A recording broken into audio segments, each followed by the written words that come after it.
So I think, contrary to popular belief, people are very willing to talk. Right? It's a one thing that we forget about the culture of this region is that it's an oral culture. People love stories, and all you have to do is really create the opportunity for them to tell the stories in a way that actually reinforces that you're listening to them. So it's not a process of, oh, tell me the story and I'm going to take it away and do something with it. It's actually, tell me the story because I'm interested in it.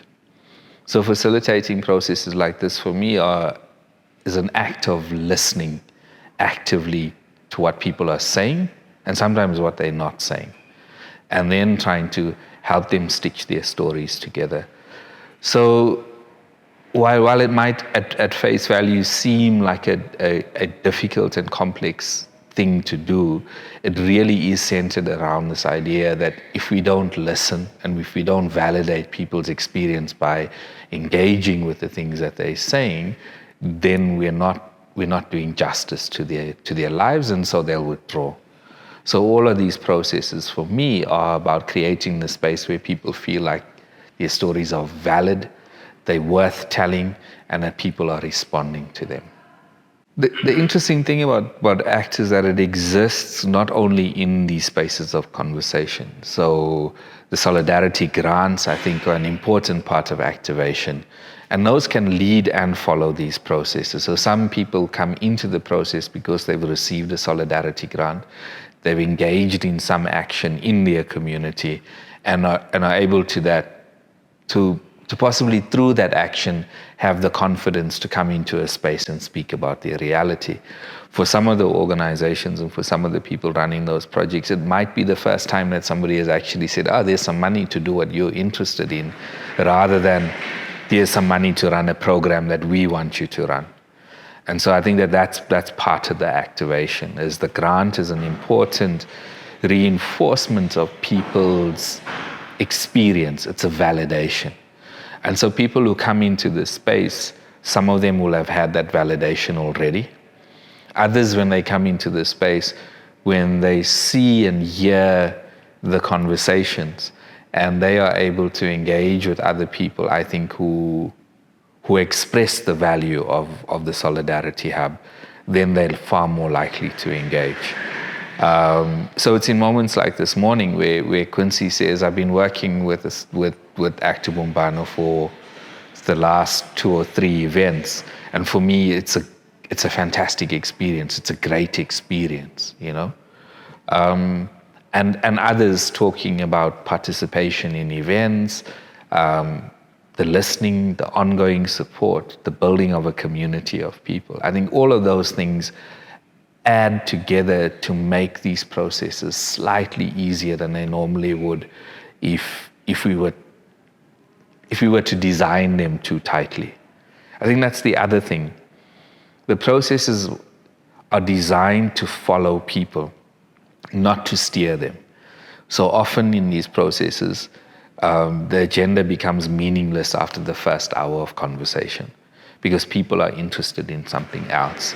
Their pressing needs are different. And so we follow their conversation, always keeping in mind that we want to focus on practice. We want to surface people's real experience, but ultimately it's their narrative that's important, not Active Bumbano's narrative. And I think that that's been a very, very strong enforcement for getting us to the point where you see the kinds of engagement in the hub that are quite easy and light, but that people are not pulling away from difficult conversations either. ACT holds a few things very, very dear and central. Voice, whether it's articulated as people speaking out in the space, or people sharing their stories, or people taking platforms to articulate their own needs. Voice is an important part of Active Bumbano. So I think that will persist. It will constantly focus back on the lived experience of people facing struggle, their words, right? And that's a central feature of how we change this country. For many of our communities, they've lost belief in their own power simply because the system is not shifting fast enough or in the directions that will actually help with their development. So I think the reinforcement of being listened to, of being supported to take it beyond just talk to some action, is what grows movements across the country. And not movements in a traditional sense of, it's not going to be hundreds of thousands of people across the whole country acting on a single issue, but it's small groups of people in communities saying, well, we've had enough. This is something we're going to deal with, and we're going to deal with now. And we're not going to deal with it as individuals, we're going to deal with it as collectives. Our voice matters. So I think that that's really important.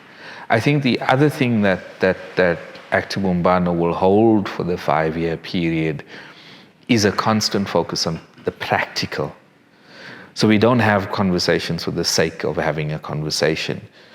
You will see Ashley get very stressed when we're having some of these conversations and saying to me, how is it wrapping up? How are we turning this into something that people can use?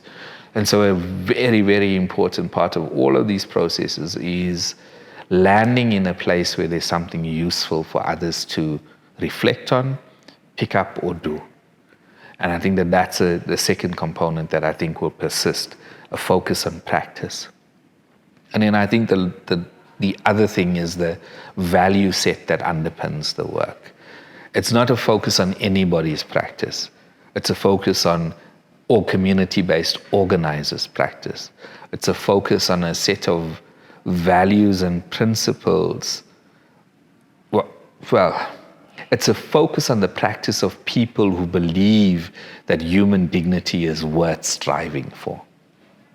It's a focus on a practice of people who believe that we are nothing if we don't center people. And I think if we maintain that practice, Active Umbano can become something really powerful. But what it looks like in the future, who knows? I mean, if it keeps innovating, if it keeps evolving, I think it's got massive potential to be something even more innovative and different to what it is now. So yeah.